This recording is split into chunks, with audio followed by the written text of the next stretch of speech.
a few of them are going to make it. I sincerely hope Aptera is one of them, especially since I've invested my own money into them. But I think the promises of rewards is far greater than the money he's invested. In fact, I would say the money he's made out of YouTube is far greater than the money he's invested. So he's probably netting a profit already.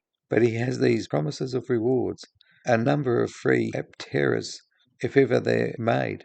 So all of this is his skin in the game and his investment. He's making the gullible fanboys think that he's put money in, when in reality he's probably taken more already and is looking forward to taking far more again than what little bit he's put in. I'll put this to the cretin. And if anybody else wants to remind the cretin of this, in case he doesn't watch me, I'll put it to the cretin. Add up how much you have made from Aptera and tell us what it is. Add up how much you expect to make in the future. Tell us what that is. And then tell us how much you've invested. We want those three figures.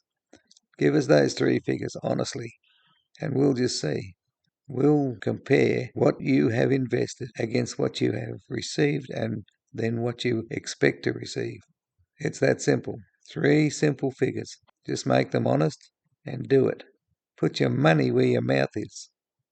again, I've invested an amount that if I lose it, then my life doesn't change materially. It doesn't make a big difference to me one way or the other. I love the idea. I love the company. I want to support them. I want to do what I can to help them succeed. But And when he says do what I can, that means deceive people. I'm under no delusion that I'm going to get rich because of my investment in Aptera, or that it's going to be one of like my best investments. That's definitely not my expectation. But they said that they feel like we should let the people decide. It's a kind of a democratization of startup financing, and that has some potentially good things and potentially bad things. One of the good things is there's this thing called wisdom of crowds, and I don't know if you guys have heard of this concept, but it stems from the statistician named Francis Galton. He watched 800 people guess the weight of an ox at a county fair back in the early 1900s, and people's guesses were way off, but the median guess, the middle guess out of that crowd, and this is a crowd of 800 people. I mean, they don't know how much an ox weighs. Was within 1% of the actual weight, so very, very close. This has been repeated multiple times and found to be very true. People are very good at guessing. If you average a large crowd, they are very good at guessing and predicting things. And we don't know why that is. But what's different is that in most of these scenarios, people's guesses are based on their own guess without being influenced by the guesses of others. But in crowdfunding, it's very social. Like people talk to each other, and certain things get more press and get more exposure. And so it's a slightly different than that. But there is something to say that there is a wisdom in crowds. And also, if you think about it, venture capitalists are not great either. I mean, you just have to look at Theranos. Theranos was basically backed by a bunch of professional investors and venture capitalists, and obviously you see that didn't work out well for them. But I encourage you guys to read this. That doesn't make sense to me. He just says that there's a wisdom in crowd and uses a survey to prove this thing. I'll challenge this Aptera crowd to prove that they're wise, to prove that their average thoughts are on point. I can't see that there's any justification in thinking that the Aptera fanboys are wise because he's found a library article once again. What's interesting is he says that they look like being wise because of this article and then goes straight to venture capital and just shows that no, you can be you can be failures even with better information. The venture capital method has far better information. So logically, you would expect their average to be closer than the crowdfunding fanboys' average. But then he just goes and shows that they were dead wrong. Response from Steve and Chris. I think that they did a good job, and it makes me feel good because they're saying, hey, we take the support of the crowd, the crowdfunders, the supporters, the investors very seriously, and they take that as a kind of a trust, and they do not want to break that trust. And this is not the kind of statement that someone who is scamming you would say. I guess It is the kind of statement that someone who is scamming you would say. That's what I say. For the past 3 years, I've made over 150 videos, many of them saying that Steve and Chris are lying, that they're deceiving us with a product that's not fit for purpose, and they know it, and that they never intend to produce it. This is my alternative thinking. Now, the cretin has to ignore all of the lies that he's heard. He's hearing the same things from Steve and Chris as I do. But he has to ignore them and just worship the ground they walk on, blocking out any thought that they may be lying to him. There's the difference. And he does it simply because he has skin in the game himself, the thing he spoke against. That's what I'm saying.